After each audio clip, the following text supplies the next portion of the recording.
Hey everybody, I'm Dane Sanders and I want to welcome you to Fast Track Coaching. We have been at this now for coming up on 3.5 years, pretty much every Tuesday for a long time. I've had the chance to be in conversation with some of the best and most inspiring creatives and business people that I've ever had a chance to meet. And I realized a long time ago that I was being a little selfish to only be on the call by myself, and thought it might be resourceful to open the call to other people to pay attention and listen and hopefully get something valuable that you can apply to your business and your creativity and move just a little forward this week. And this week is no exception. Before I introduce my guests, I just want to give you a little heads up. Number one, the best way to participate with this is to be active in the conversation, whether it's on Twitter or in the live chat if you're watching it live, or in the replay afterwards. In any of the social spaces, I'd really encourage you to engage the conversation, to extend it, to get even more value out of it. And number two, I want to just always be mindful that if it wasn't for the amazing folks over at Adorama being willing to underwrite this whole thing, it just couldn't happen. And just super grateful to Joel and all those guys over there. And if you get any value from these weekly conversations, my encouragement is to thank those folks by doing a couple things. One, thank them on Twitter or Facebook or wherever, at Adorama is a great way to do it.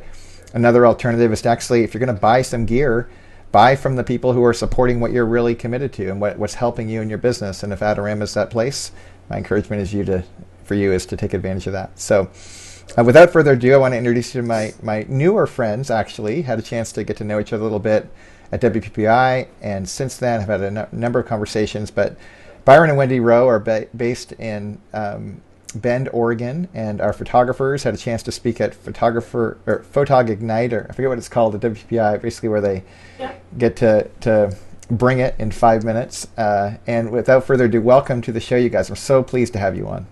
Thanks, Dane. We're excited to be with you as well. Thank you. Yeah, well, one of the reasons why I was compelled to have you guys on the call is because of our conversations offline, specifically around the creative process as a couple. For myself and how I run my business, my wife is a huge part of my business, but not functionally. She's an advocate, a support, a brilliant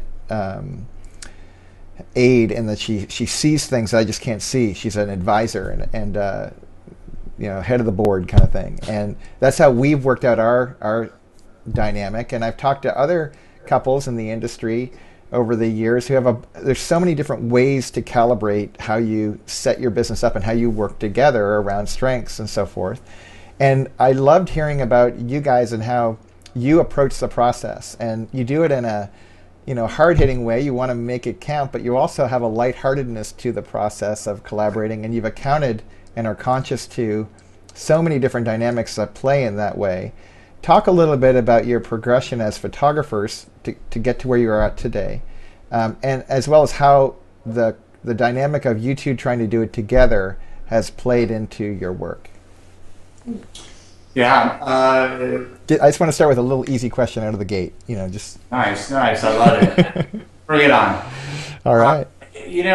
Starting off, it was just me, and I've been a photographer since high school, but I didn't go that route right away. I got a journalism degree. I got a master's in teaching, and then I kind of wondered, I needed to find what I really truly loved in my heart. Yeah. And so, creating a business by yourself is great. You got all the time in the world. You got all this. You don't have. You can focus on whatever you want. It doesn't mean that your business is going to be successful. That's right. But it feels good because you're doing whatever you want. It's absolute freedom.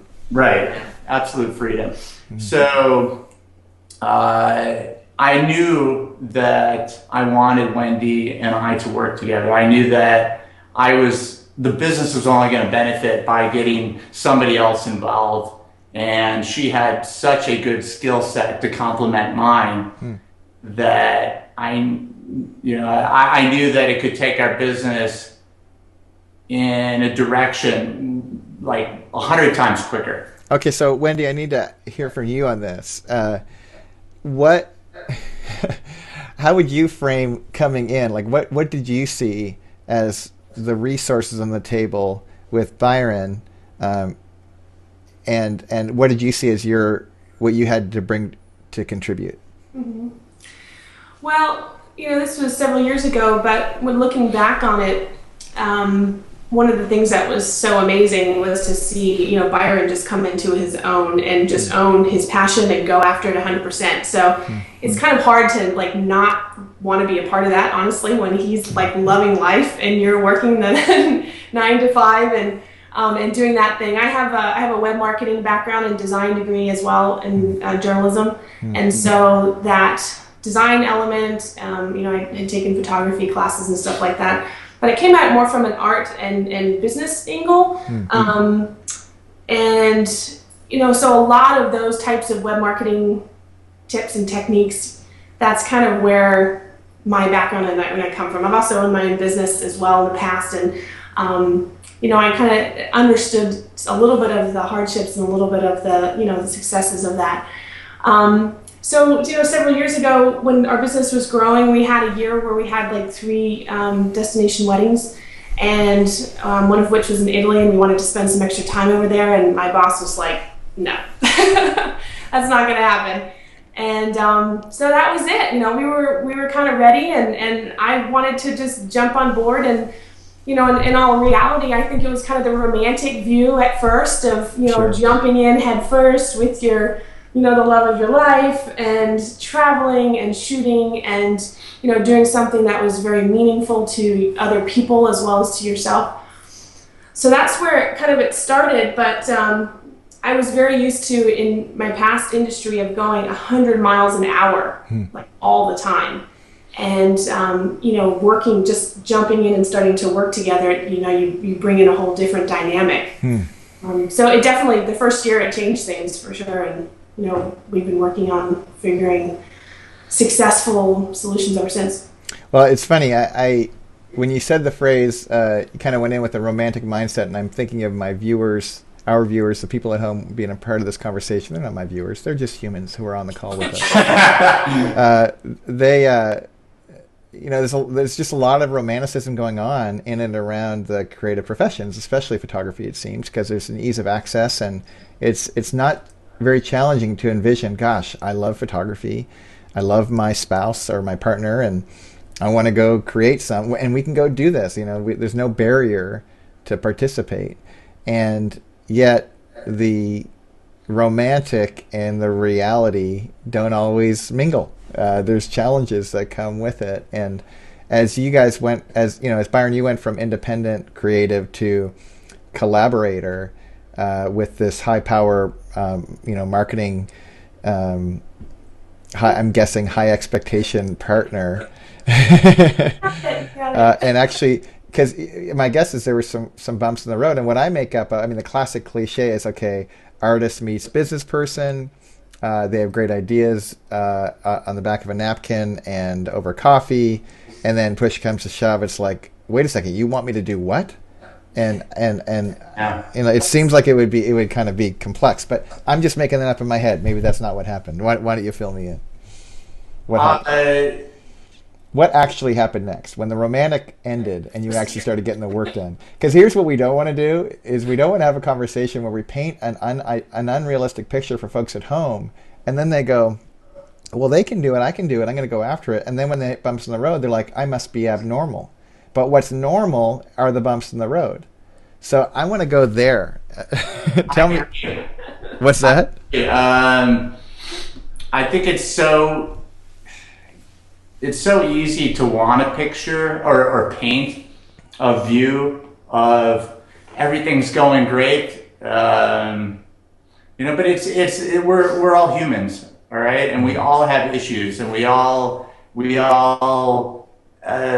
are emotional in our own way.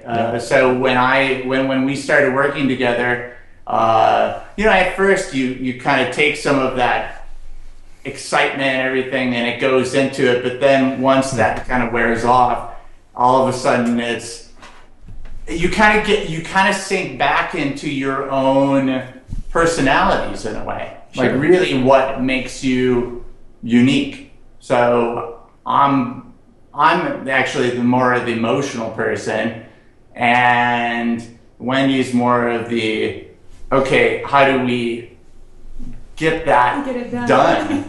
Right? So it was. I don't care about your stinking artistic expression. Are we going to sell this thing or not? Exactly. That freedom being gone is, I think.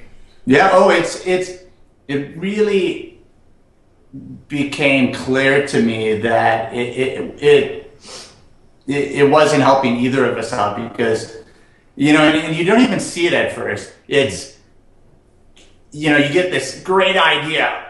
Oh my God, I'm so excited about this. And you know, your ego's not there. It's just like you're all encompassed in this idea about what, you know, what you want your blog to look like, what do you want your, how you want your images to look like, different places to take your engagement couple, you know, areas to shoot at a wedding, whatever. And you throw that out, and the other person, I mean, it's not that they're trying to put you down. They're really not, but it's their way of thinking. And how's that going to be done? Is that going to be safe? How long is that going to take? Is that possible? All those questions, like, I just spit out before I even thought about them, or how, you know, the other person would take that. And I think that also it depends on how resilient you are, you know, as a person. I evidently am so emotional that when I hear all these limitations, I start to kind of get, you know,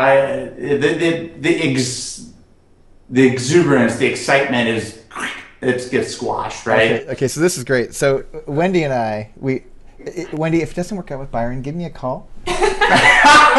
Because we're going to get some work done. See, here's the thing. Like, what you've tapped into, and I know you get this more than anyone does, Byron, is that is gold to a creative professional. To have someone who can let you be creative, but to bring the structure around that creativity in such a way that you're getting the result you say you're committed to getting. And when your internal commitment is to create as an end in itself, and her job description is, no, our job is to have a viable, healthy business, and those two kind of seemingly clash, but then all of a sudden can collaborate. It's pretty magical. So talk a little bit about, as you encountered those challenges, what were some things that you guys did to help make the most out of the unique strengths that you brought to the table? Does that question make sense? Yeah. We can grab the signs. Well, I love these signs, by the way. I think they're great. So we had Wendy's sister come down from San Francisco, and she helped us to rip our business apart, like define our roles within the company, create systems, outline all the different concepts we work on, sales, editing, and then I had a little how do you say it? Temper tantrum. Temper tantrum. And you know, I cried a little, ran out, did a couple errands, came back, maybe cleaned the garage, and then came back, and her sister had written these signs up for us. So, I mean, it really says a lot, actually, the stuff underneath it. Well, it's funny. I'm actually surprised that, Byron, you're the CEO. I thought Wendy would be. You know, you're right, and I should let's replay a little. That I think that your viewers might be thinking that I am all creative and have no concept. You know, great point. Because even the way I'm contributing to that perception, because I'm painting it like a caricature, and of course, it's never like a caricature. There's always complex. Wendy actually has creative parts, and she's not Spock-like, in her engagement. And Byron, actually, he was in business before she ever showed up and knew how to make things work. But what's interesting is as you guys collaborate, you can lean even more into these areas of real expertise, real kind of alignment with what you can do best when you're freed up to not have to attend to everything. Is that a fair way to put it? Absolutely. And a lot of it too is like, where are we going as a company, and how do we see, the future of this? And for us, down the road, we want to have kids. We don't have kids right now. And, I know that I want to have the flexibility and possibility of becoming, part of managing a family and be able to step in and step out. So a lot of our role-based was not necessarily where we are today, but also, where we want to be in the future. Yeah, I love that. Yeah. Which is why it's not row photography, it's Byron photography. Yeah. I love that. It was actually Wendy who propelled me to go after my dream. Back 5 years ago, I was a teacher, and I found that I wanted to be around the kids and just play with them more than deal with the system. And so, Wendy said two things to me. She said, if you really look into your heart, you will know what you want to do. And I said, bullshit. Yeah, right. I really didn't believe that. At that point, I hadn't tapped into that either. Yeah.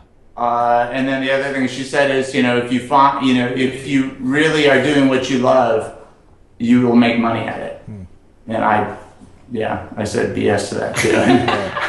But the more that I look at what's happened, I fully believe that we all know what we want to do. We all totally know what we want to do in this world that'll make us happy. But all the limitations, all of our years of all the stuff that's been said to us and everything has prevented us from doing that. All the fears. All the fears. So these signs... Well, because I'm with you, man, because I know there are people who are being watching this right now who are literally, they're saying the same thing that you said to Wendy to themselves right now. Like, yeah, that's fine for you, because you're looking at it in retrospect. I'm looking at it forward, terrified. Am I willing to take a risk on me? And all of those internal limiting conversations that are happening for folks. How did you overcome those? How did that?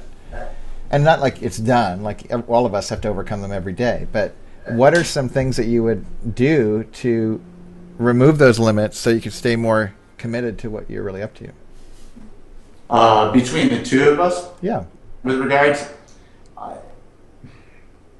I think one of the things is really understanding that the whole point of working together is to get to a higher level. And understanding that, and listening to the other person. So when the other person says, this isn't working for me, how you're delivering, what you're saying to me, your delivery. A lot of times it's how somebody delivers the message is where the confusion lies. Not necessarily the message itself. Yeah. Right. Great insight. So being really open, being extremely open to what the other person has to say, not with regards to a different idea, but really the issues that they're dealing with regards to collaborating. Yeah. Okay. I think when you really kind of know what you want to go after, there's always a sense of fear. And in honesty, you can kind of let that fear be your guide. And because there's always going to be a sense of uncomfortableness when you're going in the right direction at first. Always. And being able to embrace that uncomfortableness, knowing that it's going to get better, knowing that it's just something like an emotion that's, just going to come and pass. Is, you're able to really keep focused on the goal and keep focused on, what you're trying to create together and push through. Well, Wendy, in that, it sounds like, and I if this is what you're saying, it really resonates with me, this idea of The fear is like a sign that you can read that goes, oh, I'm on the right course. As opposed to if you're not feeling some kind of tension or some kind of pressure, you're not really thrusting yourself between where you are and where you want to go. You're still comfortable in the old space, and to really frame in your mind that pain, doubt, struggle, those are the indicators that you're probably moving in the right direction. Is that what you're saying? Absolutely. I mean, we've had times where we're like, do we really want to do this? Do we want to continue? Like, this is really hard. And during those times when we've been having those moments, when you take a second to reflect all that you've done, where you're going, what you know is possible, and you look within, the times that we've come to that moment of truth, I'm going to call it, have been the times when it's been very clear to us, yes, we're on the right path, we're doing the right thing. We just have to work on this one area. And as long as you keep kind of tapping in, testing that, like, am I supposed to be here? Am I supposed to be doing this? And, the answer you keep getting is yes, we keep plugging forward. Yeah. Anything you want to add to that, Byron? I was just thinking that, this concept of fear and, getting over it, I think it's so easy to say, hey, just take yourself out of it and know that, the idea of knowing that it will get better, like having faith. There's that F word again. It's funny. Faith is a funny deal. When folks think about, faith traditions or religion or whatever, there's certainly a lot of resistance to, gosh, having faith. But I'm with you, man. I think regardless of your faith tradition, it's an act of faith to bet on you, to bet on me, for me to bet on me, is trusting that something more is going to come out than what is currently present. I'm in agreement. It's a radical idea that you're going to engage in the hopes that this pain and suffering will turn into something bigger and better than you've ever thought possible. Yeah. The more you do that, the more you experience that it does, the easier it gets. I mean, and you know what? I want to add to that I think we all come from different situations in our lives, and on the two spectrums, you have people that things fit in their world really well, and they were successful, so they gained a lot of. I think a lot has to come down to the confidence that you have. A lot has to come down to maybe not how much confidence you have. Maybe you've never been in business before for yourself. Maybe you don't have a lot of knowledge about photography. But if you have had success in the past regarding something else, you know how to create confidence for yourself. And I think that people that have had less of that are more fearful about pushing themselves, because they're kind of thinking, okay, I don't, in the past I've done this and this, and man, it didn't pan out. And then I did this and this, and I really tried hard, or I thought I tried hard, and it didn't pan out. And so I think that it's, for different people, they have to push themselves at different levels to get to a higher level. I want to go, if you don't mind, I want to go actually answer one of the questions that we had started in terms of like some of the things that we do in the creative space working together. Yeah. More of a hands-on thing. And this also is leading, and kind of talking about what you're talking about too, Brian, is, when we are working on new things, and this is something I have struggled with, but give me an example. What's a new thing you're working on? Let's say new ideas for a shoot. Okay. So concepts. Concepting. Got it. Either that, or even if it's just like blog design concepting. Okay. Whatever the idea is, we almost kind of, I have to think in my head, okay, this is brainstorming time. And it's just like I have to have a word that says to me in my head, don't say anything about how it's going to get done, how much money it's going to cost. Yeah. All of those technician structure, almost sometimes critical or negative, potentially. You know, basically derailments from the brainstorming session. Yeah, and so process, as long as we classify that session, you know, knowing that what we are needing to create, it kind of generally builds from all of those ideas, it's, you know, it's so much easier. Well, it's funny, you're inspiring me. There's some really great research on the creative process that suggests there's at least four stops in that, or 4 roles that need to be played along the way, and that there's a bias towards different roles depending on our temperament and so forth. And they talk, what are the metaphors? It's Von Ankel or someone wrote about it, and he talks about the collector, the process of collecting, just grabbing, you know, this and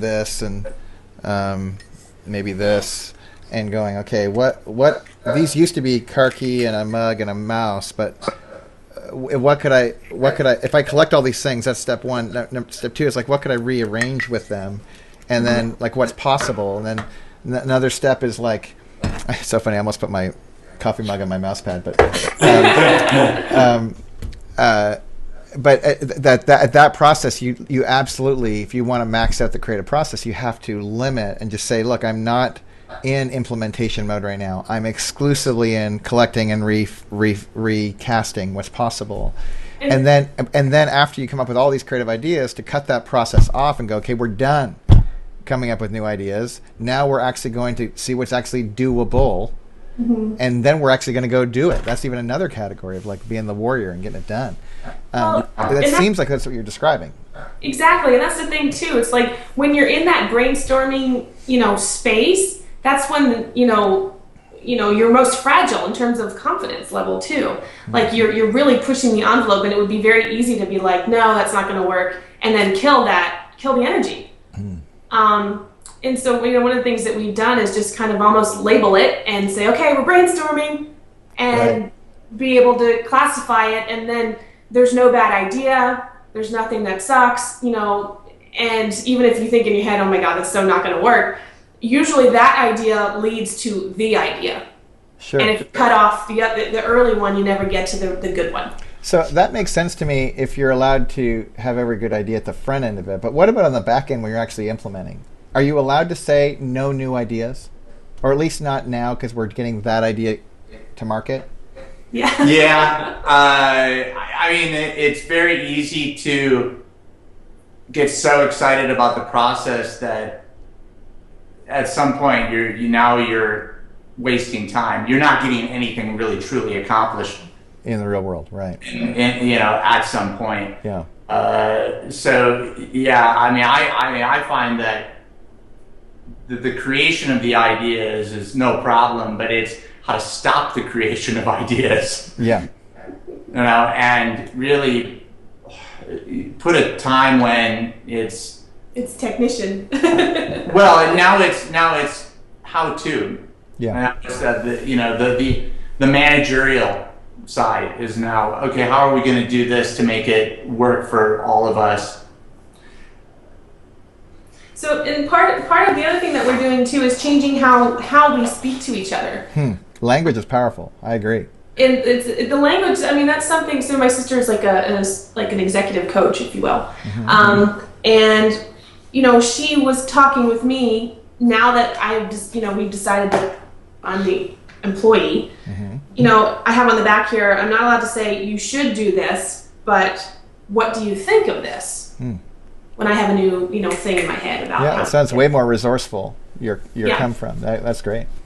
So creating how you want to, be spoken to each other, or that type of language, has also been super helpful. So it sounds like the experience. Obviously it's a sibling, so your inroad into it was probably a little more easy than for other folks. But the idea of coaching and input, I'm a little biased in asking this question because I do this work with a lot of folks in our industry, but it sounds like that experience has been really constructive for you. Oh yeah, without a doubt. I mean, to have somebody come in, it's like having a therapist say, hey, you know what? Everybody has these issues. And you go, Oh, okay. All right. And then it makes everything going on okay. Normal, right. Or you're not second guessing yourself going, should I be doing something else? Am I on the wrong path? Right. Is this just or feeling isolated? Yeah, having another person, an outside force, look in and then call you on your stuff and go, you might think that this is a productive way of going about like working with Wendy, but it's not really working for the both of you. Based on results, right. Yeah, so what was the point? Let's think back to when you decided to bring her into the picture. What was the reasoning, the main reasoning for that? And I think that's the joke of wanting to have the excitement of wanting your spouse or wanting somebody that is really close to you to work with you. At first it's like, oh my God, I couldn't imagine like we'll be able to take time out of our day to go do something fun. Right. We'll be able to, to just be around each other and go spend more quality time. But the funny thing is, it's like, it never happens. Right? Well, unless you're committed to it. Okay. I mean, it's all of a sudden you're involved in your business so much that finally when you have time off, it's like, oh God, what do we talk about? Oh, the business. Yeah. Right. You have to put a cap on it. So, it's like keep on going back to what was the whole point? Yeah, what are you committed to? Yeah, what was the whole excitement that you had of getting together with, for your business? Right. Well, it's funny. I just got off I do these Fastermind groups where they're basically small groups of people who are kind of masterminding around the fast track mindset, and really, 6 to 9 people trying to get really concrete and serious about raising the bar with their business in a 3-month period, basically. And I can't believe the resource, not only for us to stay on task with kind of looking accurately about what's going on and what were you committed to and where did you kind of get off the rails and how can you get back on the rails and go again. And what I've been really impressed by isn't just one person coaching another person, but to have the whole cohort of people rally around an individual and then be shifting. And it's so funny to see one individual on the call in one moment just be totally blind to what seems obvious to everybody else. And then the next moment, when that person is then standing for another person, they see it clear as day what's going on for that person. And the resistance individually, and yet the resource when they're helping someone else. And eventually they develop eyes to see and they can self-correct and make adjustments quickly. That kind of dynamic is the kind of thing that, honestly, it's pretty vacant. I don't see many of these, whether it be a small group kind of coaching environment or business coaching like you guys have experienced, I've experienced. I get to do this business coaching with a lot of studios. I'm surprised that there isn't more of that. And maybe it's just because we're a cottage vertical industry. But I'm surprised at how few people take advantage of it when every other profession has professional coaches. Like professional sports, they all have coaches. Like in so many different contexts, that's just so. But in our industry, there's a real resistance to it, yet people who engage it seem to get a lot of value from it. What do you think that's about? Why do you think so few people want to take advantage of that kind of a resource? Is it just because business coach has such a bad name, or what do you think? I had a friend tell me once that everybody needs a coach. Like everybody should have a coach. And It took me a little bit to be like, you know what, you're right. And that was all it took, I think, for me personally to just say, kind of give yourself permission to see if there's a resource in it. Yeah, absolutely. I mean, I think the nice thing about having a sibling, and this is a very rare case to have, somebody with executive kind of experience, but at the same time know us so that we could feel safe to share emotional things with them. But that's the thing. It's like there's coaching, business coaching, but then there's like the emotional dynamic, And so finding a coaching experience that has both of those is, I didn't even know if it existed. So, well, I mean, what you're speaking to, it sounds like it, and it makes sense to me. Is some of it is just there might not be a lot of supply of quality coaches who have that sensitivity and can build rapport and a set of context where people would feel safe, and you guys were given a bit of a gift in having that open up with your sibling, but it is possible that people can actually be their whole selves and still try to be working out these crazy business dynamics in collaboration. Yeah, I think one of the main reasons that people are apprehensive I think a coach to a lot of people means structure. And I think that structure they don't really want it. Yeah, exactly. And so I think that structure, at least for a lot of creatives, means limits. The inability to do what is right for them. Right. And going on with that, now you're doing if you're doing something for somebody else, then you're not being true to yourself, which is going against who you are. Yeah. So your ideals. But that's not actually true, is it? No. Right. No. It's interesting. It's interesting, like the concept of structure in terms of.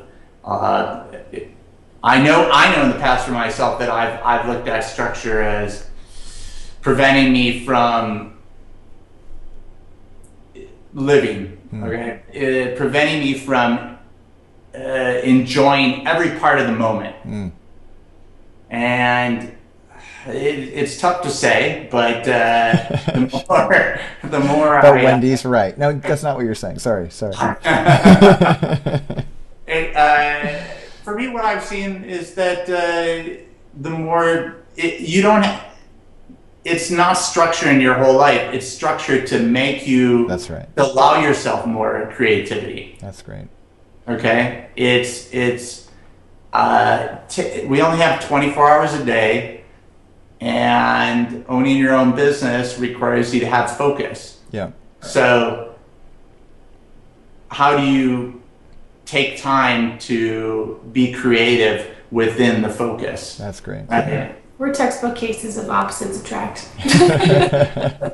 Well, you should hang out with Tammy and I. That would be great.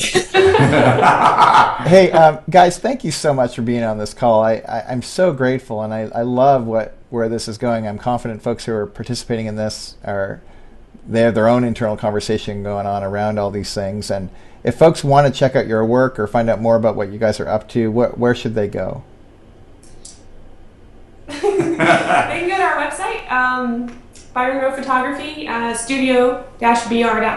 Our Facebook page is just facebook.com/Byron Rowe Photography, and we'd be happy to answer questions or comments. That's great. Yeah, or Twitter, Byron Rowe, @Byron Rowe, and @Wendy Rowe. Awesome. And it's Wendy with a Y. Wendy with a Y. Got it. And Byron, B-Y-R-O-N. Right, not Brian. Yeah, and R-O-E, yeah. Why? Because we like you. Okay, so also, if you guys are curious about, this wasn't planned, but I'm glad they actually came up in conversation. If you guys are listening to this and you're like, yeah, I really could use some resource, whether it be one-on-one, which is more of an investment, or if you're like, look, I just need help and I want to do it in a group context, we have a lot of resources available at Fast Track. So the Fast Track, the Fastermind groups that are running all the time right now, at like really inexpensive compared to one-on-one stuff, but all the way up to one-on-one if you want someone under the hood of your business. All that's available to you. It's just a matter of, are you going to take advantage of the resource? And I hope you do. Reach out to me by email, Dane@DaneSanders.com, and I'm happy to tell you more about that stuff. But that's it for now. Thank you guys so much for being here. You're always welcome in the future, and I'm so glad that we providentially had a chance to connect. Totally. Thanks, Dane. All right. Right. And by the way, if this is helpful, again, be sure to thank Adorama and be sure to thank these guys online. These kinds of conversations are super encouraging to me, and I hope they are to you too. So if they are, be sure to reach out and say thanks. All right, guys. Talk to you soon. Take care. Okay. Take care, Dane. Thanks. Bye-bye.